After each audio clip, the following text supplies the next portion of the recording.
1 Kings chapter 2. David's instructions to Solomon, verse 1. When David's time to die drew near, he commanded Solomon his son, saying, I am about to go the way of all the earth. Be strong, and show yourself a man, and keep the charge of the Lord your God, walking in his ways, and keeping his statutes, his commandments, his rules, and his testimonies, as it is written in the law of Moses, that you may prosper in all that you do, and wherever you turn, that the Lord may establish his word that he spoke concerning me, saying, If your sons pay close attention to their way, to walk before me in faithfulness with all their heart and with all their soul, you shall not lack a man from the throne of Israel. Moreover, you also know that Joab the son of Zeruiah did to me, how he dealt with the two commanders of the armies of Israel, Abner the son of Ner, and Amasa the son of Jether, whom he killed, avenging in the time of peace for blood that had been shed in war, and putting the blood of war on the belt around his waist and on the sandals on his feet. Act therefore according to your wisdom, but do not let his gray head walk down to Sheol in peace. But deal loyally with the sons of Barzillai, the Gileadite, and let them be among those who eat at your table, for with such loyalty they met me when I fled from Absalom your brother. And there is also with you Shimei, the son of Gera, the Benjaminite from Bahurim, who cursed me with grievous curses on the day when I went to Mahanaim. But when he came down to meet me at the Jordan, I swore to him by the Lord, saying, I will not put you to death with the sword. Now therefore do not hold him guiltless, for you are a wise man. You know what you ought to do to him, and you shall bring his gray head down with blood to Sheol. The death of David, verse 10. Then David slept with his fathers and was buried in the city of David.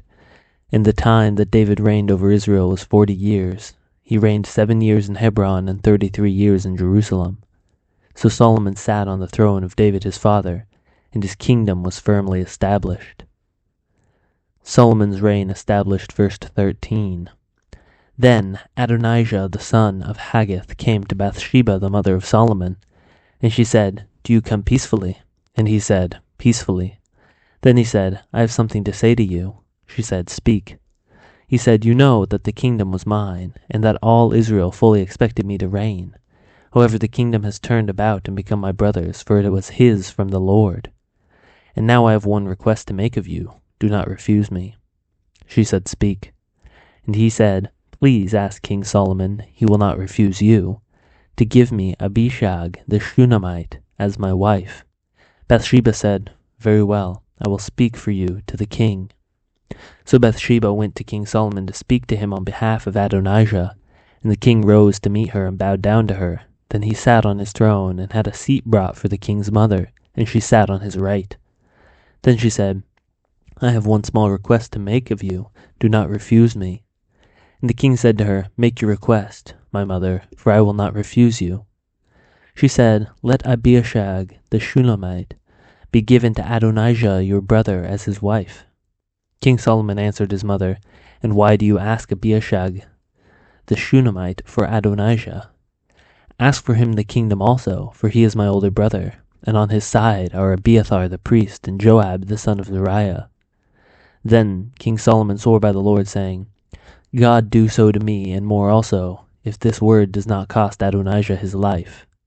Now therefore, as the Lord lives, who has established me and placed me on the throne of David my father, and who has made me a house as he promised, Adonijah shall be put to death this day. So King Solomon sent Benaiah the son of Jehoiada, and he struck him down, and he died. And to Abiathar the priest the king said, Go to Anathoth your estate, for you deserve death. But I will not at this time put you to death, because you carried the ark of the Lord God before David my father, and because you shared in all my father's affliction. So Solomon expelled Abiathar from being priest to the Lord, thus fulfilling the word of the Lord that he had spoken concerning the house of Eli in Shiloh. When the news came to Joab, for Joab had supported Adonijah, although he had not supported Absalom, Joab fled to the tent of the Lord and caught hold of the horns of the altar.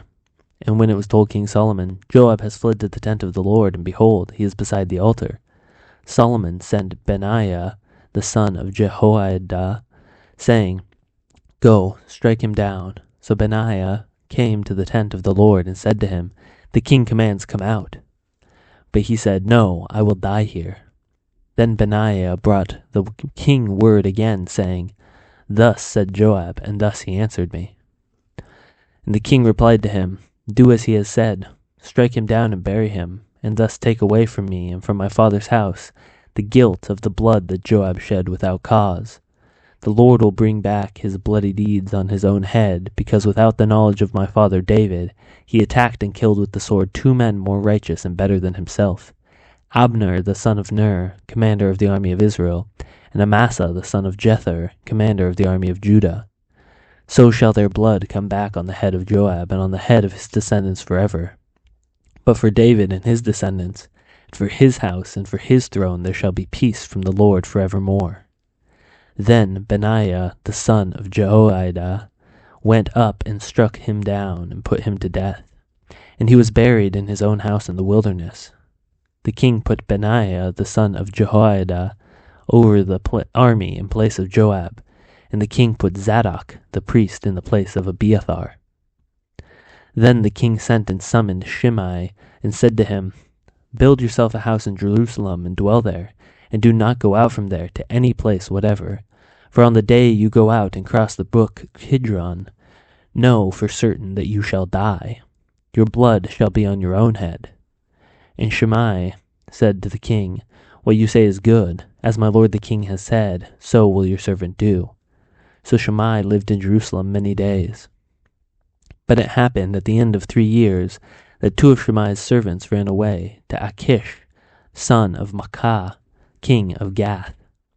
And when it was told Shimei, "Behold, your servants are in Gath," Shimei arose and saddled a donkey and went to Gath, to Achish, to seek his servants.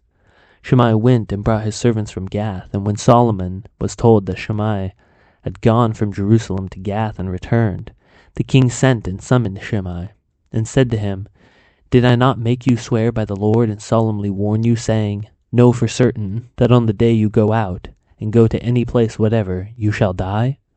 And you said to me, 'What you say is good, I will obey.' Then why have you not kept your oath to the Lord and the commandment with which I commanded you?" The king also said to Shimei, "You know in your heart all the harm that you did to David my father, so the Lord will bring back your harm on your own head. But King Solomon shall be blessed, and the throne of David shall be established before the Lord forevermore." Then the king commanded Benaiah the son of Jehoiada, and he went out and struck him down, and he died. So the kingdom was established in the hand of Solomon.